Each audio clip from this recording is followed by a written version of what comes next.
चिंटू एक शरारती लेकिन होशियार लड़का था जिसे नई चीजें आजमाने का बहुत शौक था। एक दिन उसे अपने दादाजी की अलमारी में एक पुरानी जादुई टोपी मिली। दादाजी ने हंसते हुए कहा, यह टोपी जिसे भी पहनती है वह जो चाहे कर सकता है। चिंटू बहुत खुश हुआ और टोपी पहनते ही उसने सोचा, पार्ट 3 तक देखना चिंटू, आखिर क्या करता है। अगर ये सच में जादुई है तो मैं गायब हो जाऊं। जैसे ही उसने टोपी पहनी, उसके छोटे भाई मोंटू ने दरवाजे पर देखा और जोर से चिल्लाया, माँ, चिंटू गायब हो गया। माँ दौड़ कर आई, लेकिन चिंटू वहीं था। असल में टोपी जादुई नहीं थी, बल्कि पुरानी और फटी हुई थी, जिससे उसका चेहरा ढंक गया था। चिंटू को मजा आ गया।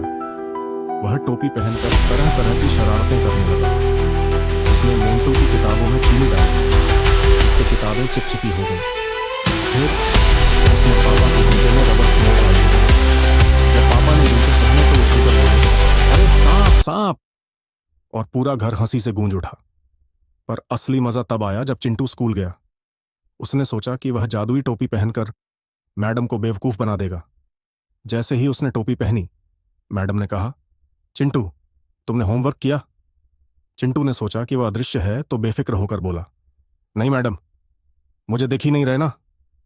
मैडम हंस पड़ी और बोली, अच्छा, फिर भी चलो, बोर्ड पर आकर सवाल हल करो।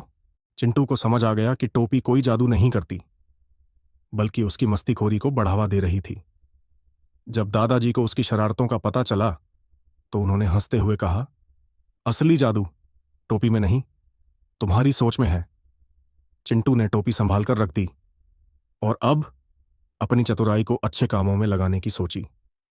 लेकिन आखिरी पल में मोंटू ने टोपी पहन ली और चिल्लाया, अब मैं अदृश्य हूं, और सब ठहाके मारकर हंस पड़े।